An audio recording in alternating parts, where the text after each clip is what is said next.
The anime industry in general is very exploitative to its workers. There are a few reasons for this.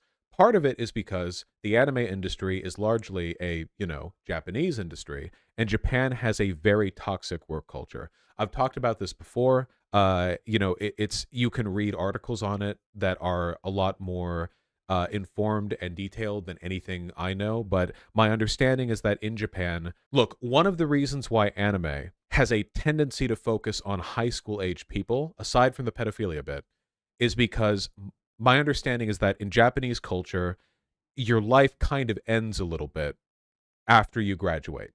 Because once you enter the workforce, like that's it, There is a strong cultural association to like school being your last hurrah as like a free person, basically.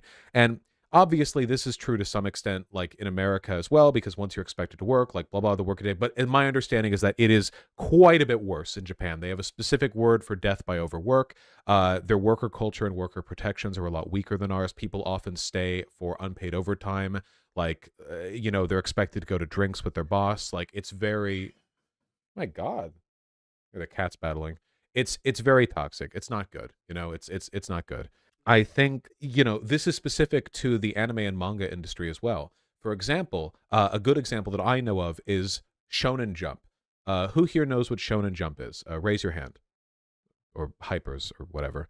Shonen Jump is like the premier shonen manga publisher. Like Naruto, One Piece, like most of the big anime and manga that you're familiar with got their start there. And basically what they do is they pick Bleach, they pick up and coming manga artists, and they basically say this is your chance of a lifetime. Like getting published in Shonen Jump is insane. Like this is the front step of your career. So do your best. And usually what your best means is you better be willing to put out an insane amount of work as a single person. And that means like planning, writing, drawing, storyboarding, everything like per week, like every week, Oda of One Piece has been doing this basically nonstop. He's a workaholic. Like if you are familiar with any like main running manga or anime series, it's probably born off the incredible work ethic of like a guy who is subjected to really strenuous working conditions, So this is like sort of an endemic problem. And I think that when stuff like this happens, Oda took 3 breaks and one of them was eye surgery. Yeah, he's going to work himself to death, They have a word for that. I don't know. Mangakas and Jump will have assistants, though. Having assistants lightens the load a little bit, but there's a limit to that. People will work themselves to death. I mean, literally, essentially, and it's pretty disruptive. And I think, every once in a while we get reminders from the outside world of how damaging the mistreatment of workers in this field is. Now, I think workers should be treated well purely for the sake of the workers being happy. Like, I'm not making the argument that the reason working conditions in Japan should improve is so that anime is good or whatever. What I'm saying is what we're seeing here is like a very specialized form of the toxic consequences of sort of comparative advantage, specialized labor. If a group has an inclination towards producing some kinds of work on the relative like cheap, then the cost will be driven lower and lower and lower, and the margins will get thinner and thinner and thinner until eventually people are fighting over scraps. It's kind of insane to me that in an environment where anime is so popular these days, anime studios are working on shoestring budgets. A significant portion of the money an anime studio makes isn't even from the release of their anime. It's from Blu-ray sales, which are hideously overpriced, and merch, which are bought both by superfans, and they keep the series afloat.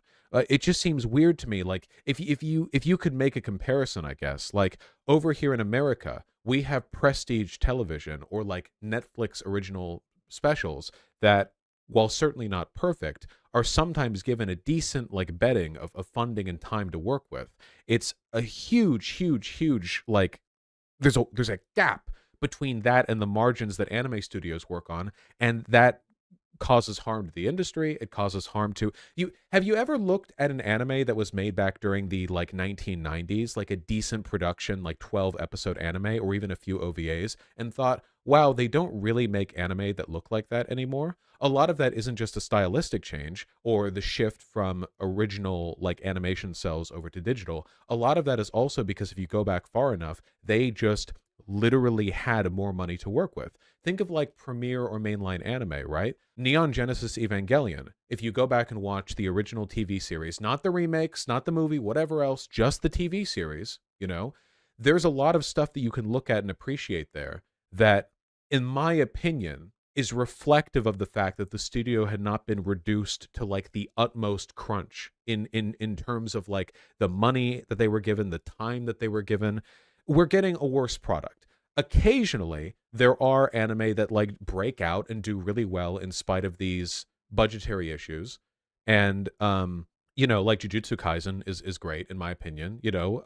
Demon Slayer looks great. I'm not saying that it's all bad now. I'm just saying that it's a really cutthroat industry, and oftentimes the fact that it's cutthroat comes at the cost of like stability, good working conditions for the artists, and artistic ingenuity. There are a lot of like niche projects that aren't going to get funded because they don't produce the same guaranteed like merch and Blu-ray sales that you would get from standard shonen anime with side characters with big titties. There's a reason why light novel adaptations keep getting made over and over and over again, and that's because when you make anime called I got hit by a truck and reincarnated in a world where every single girl looks like my mom but is also a child, the reason why those tend to get made is because they know that there's like a select group of like degenerate pedophiles who will spend their tech salary budgets on merch from that show and keep the studio afloat. Like, how do you think A1 Studios keeps their ridiculous production schedule going?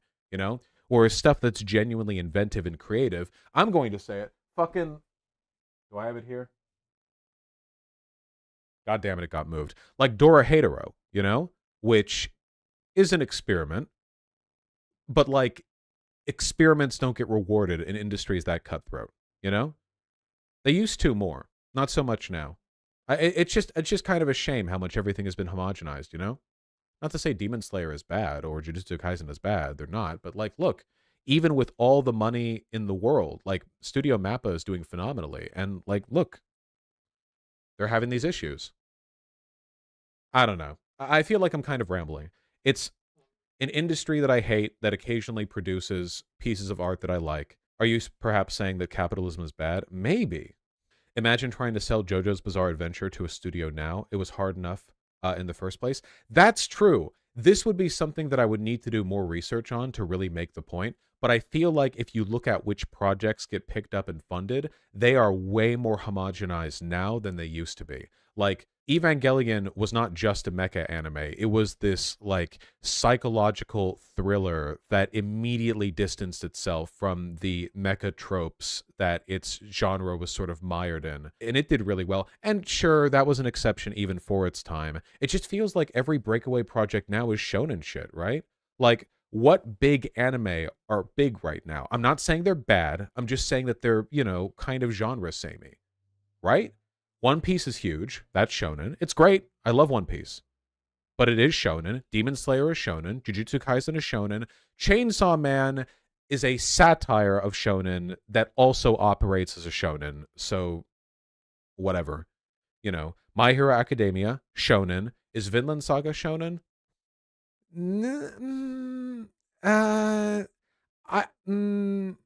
I think it borders between shonen and seinen personally. Like you can enjoy it as a shonen in a lot of ways. I think it's on the cusp personally. What's seinen? Older audience. But I don't think it's like Berserk tier in terms of appealing to an older seinen? Seinen? That's how it's pronounced? Not seinen? Overlord is pretty big. Overlord is degenerate shit, okay? Overlord is pretty big. That's worse than shonen, okay? That's like isekai wish fulfillment, waifu bait shonen shit. Like that's worse, okay? And and there's whole like undermarket of like degenerate pedophile like gooner shit that I just have no respect for. But it's what sells. Vaush, you're falling for survivorship bias. No.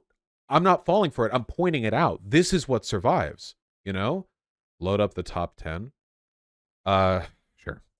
My anime list. Well, no, because the top 10 of my anime list by rating is going. Oh, you mean like by people who follow it, I guess? Yeah, I guess we can. Maybe this will disprove my point. I don't necessarily know. Hold on. Top anime series. But I don't want it by rating. I want it by number of followers. Most popular. There we go. Yeah, I feel like this actually proves my point, if anything. The top one is Attack on Titan, which, again, it's not a typical shonen, but, you know. Then there's Death Note. Okay.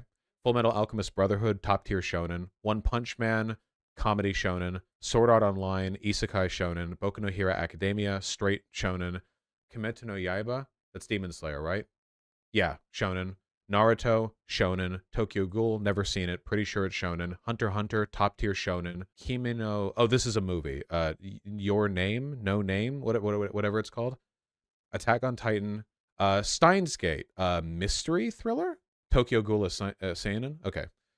Mystery thriller, I guess. Boku no Hero Academia, shonen. Naruto Shippuden, shonen. Jujutsu Kaisen, shonen. No Gain, No Life. Degenerate isekai pedophilia bait.